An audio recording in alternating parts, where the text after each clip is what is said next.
This is the Horse Radio Network. This is episode 895 of Horse Tip Daily. A different horse tip, a different equine topic, a different equestrian expert every day. Horse Tip Daily brings the world of equine knowledge to you, one day at a time.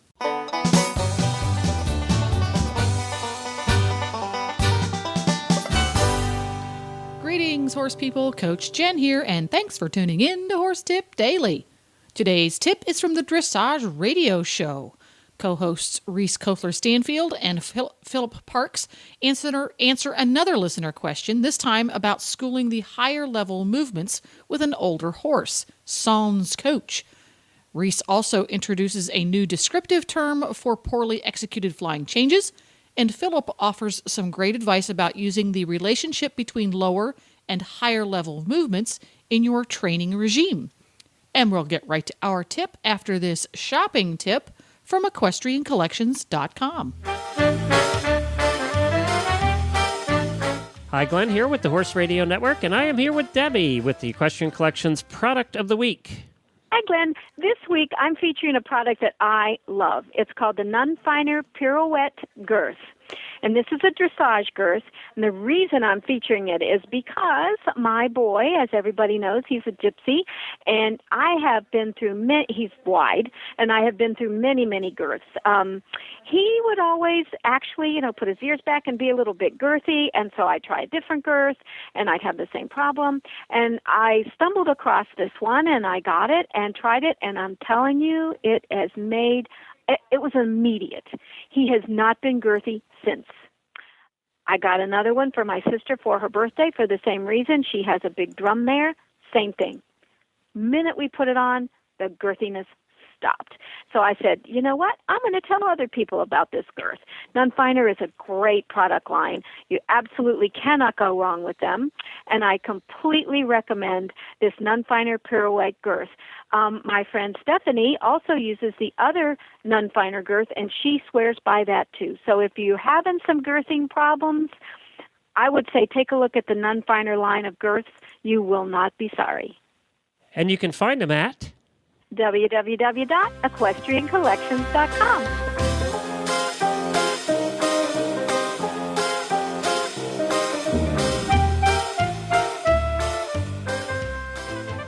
Well, lastly, before we leave you here, we have an email sent to us to talk a little bit about training. So we want to address that. I'm going to read it, Reese, and then hopefully you can start us out with this email. So it says, my topic has to do with amateur riders who are learning the high school movements, learning to ride I1, I2, and Grand Prix.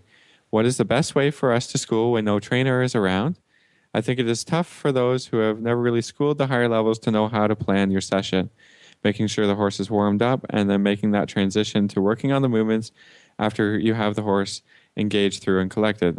I guess what I'm trying to say is learning how to figure out how to get the horse ready to school those higher movements and then executing them. So, Reese, take us away. What do you think? Sure. I mean, this is a great question, and I think always something. This is from Laura. Hi, Laura, and Micanopy. She's been on the show before, and actually she rides my old international horse, who is now her horse, Guberg's Casper. And her question is really focused on Casper as well. And he's older. He is, oh my goodness, he's in his 20s now, and has been doing dressage his whole life. So I think with her question, it also centers around kind of also schooling a schoolmaster. And I think these are great questions, and questions that we as trainers always have to be careful with. So a couple tips for kind of schooling a schoolmaster.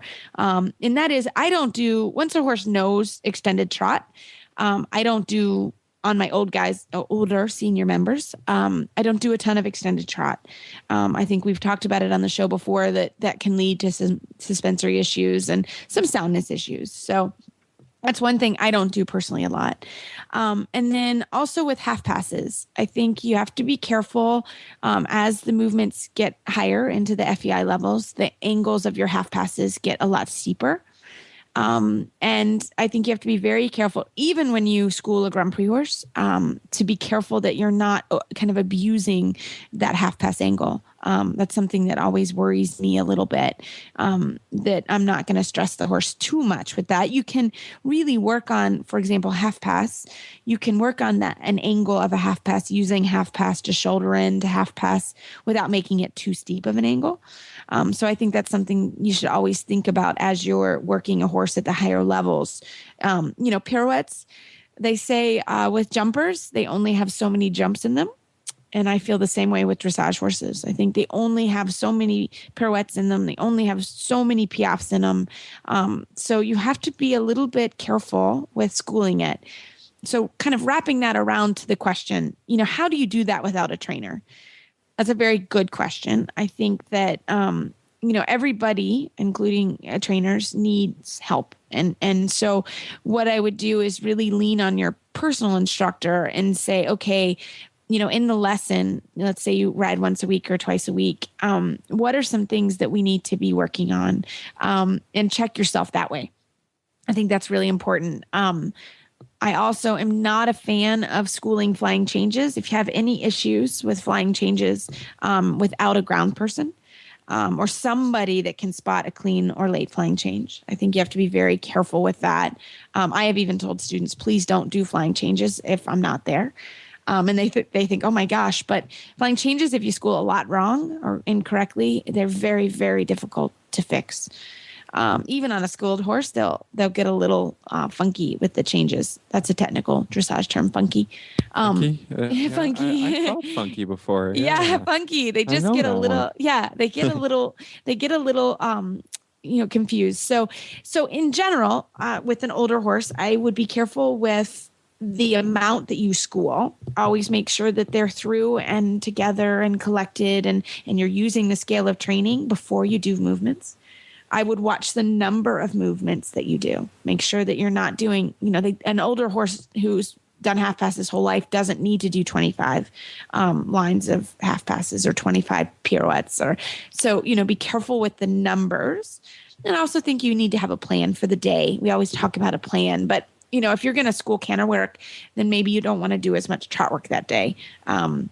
And I'm also a big fan with old horses to do a lot of walking. I think it's really good for their joints and it keeps them sound longer. So that's kind of my take on that. So I hope that helps a little bit with anybody who has an older horse. And also I think it's always helpful with an older horse to have a nice dialogue with your vet and a plan and how you work with things and have that monitoring. Yeah. Things. And yeah, I mean, if you can let me jump in for. Sorry, Philip. Here. Yes, of course. I was on a roll, Philip. You were on a bit of a roll. All great tips, but I think a couple things.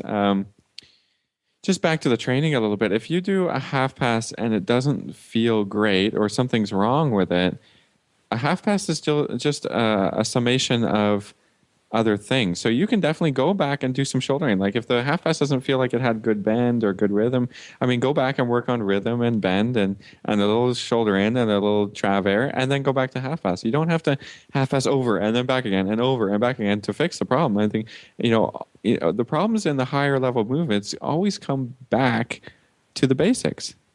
And so if you have good, strong basics, the upper level stuff is going to be no problem. Right.